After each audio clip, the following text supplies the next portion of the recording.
we don't need to trick children. We actually have to empower them to make choices. And our job as humans, as educators, is to just get everything out of the way so they can do it. My introduction to the Montessori method is actually kind of fun. Our children were going to this well-known private school in Vancouver, and our youngest started pre-K, and during the summer before she came into pre-K, the administrator, the decision makers at the school decided to bring in a Montessori guide. And I didn't know much about Montessori at the time, and I was overwhelmed to make it as positive as I can possibly make it, hearing that Gwen, our youngest, washed windows for 3 hours during a class one day. And I didn't understand why washing windows, what washing windows had to do with her education. And so I booked a meeting with the Montessori guide, and as Angie started to explain to me the reasoning behind, the why behind Gwen doing this unbelievable work, I fell in love. I fell in love almost instantly, and within the year, I was enrolled at the Montessori Training Center, BC, to learn more. I would go into classes, and I would sit and I would volunteer my time because I am a trained chef. I do have an interest in education, and so I wanted to be a part of this environment, this movement and the energy. So I would come in and I would say, I'll teach the children how to make pasta, or I'll teach the children how to make bread. And we would sit and we would literally just build these science experiments right in front of their little eyes. And, you know, if you think back all of these years, I was already doing Little Kitchen. This was already part of who I was. We just started to have to understand policies and processes, and we had to put the language around this behavior. It was right around the time where it was really trendy to hide ingredients in food, hide healthy ingredients in recipes and things to get your children to eat vegetables or healthier choices. And our girls were really young, so I was really aware of this conversation. But all of a sudden I went, we don't need to trick children. We actually have to empower them to make choices. And the only way to do that is to get them in the kitchen. And so all of a sudden, this idea of building this environment just for the children, this safe, encouraging space just for them, and putting out all the different tomatoes you could, and using science to find all the ways we can change these tomatoes, and maybe finding all the ways we don't like tomatoes, or maybe finding the one way we do like tomatoes.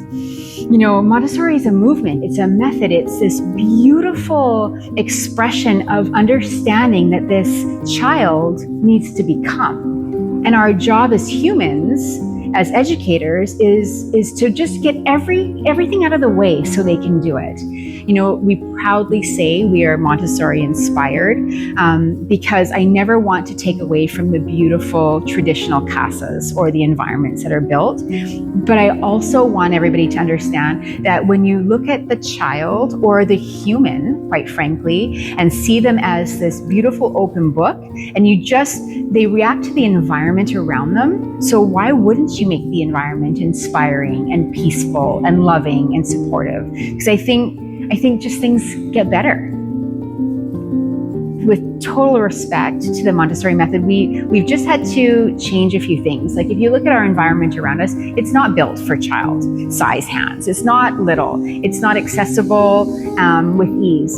When we started to build it, when we started to design it, I actually thought, well, isn't it more empowering for this example to teach a child that, yes, I'm strong enough to lift a pot, an adult-sized pot, a pot that I would see in my kitchen at home. I'm strong enough to lift a pot when it's empty, but I'm not strong enough yet to lift it when it's full, so I have to ask for help. But that was a beautiful lesson, rather than teaching them on a small pot and then sending them home and them not being able to do it. So, you know, there are fortunate children in this world that parents have built these beautiful Montessori environments, traditional environments at home. I just don't feel that's really accessible to everybody. And I think if we really boil down what Dr. Montessori observed and wanted, we just want them to fit in. We just want them to know that they have the skills or the ability to contribute to their environment. Another similarity or parallel that we have to the Montessori method is a phrase that I say all the time, is freedom within limits. We use that with our students, with our instructors, with our directors, and everybody on our executive team. The freedom is to think big and think outside of the box and think globally. The limit is keeping our brand intact. Follow the child is another one. Watching a child come in today, this child comes in and has this beautiful experience in a little kitchen. It could be completely different tomorrow, and that's okay. We follow the child, we watch what the child verbally or non-verbally tells us, and we just set the environment up for them for success. Because the Montessori movement is peaceful, it's beautiful, it's inspiring, and it needs to grow. And the only way to do that is to continue to share it with everybody. I would bet anybody within the Montessori community probably has the same reaction that I do, is, I don't know how to grow it, because there's such a difficult path to why. Montessorians, people within the Montessori method who understand Montessori movement and the pedagogy, why is obvious. The why is the root cause. Like it's just so plain and simple.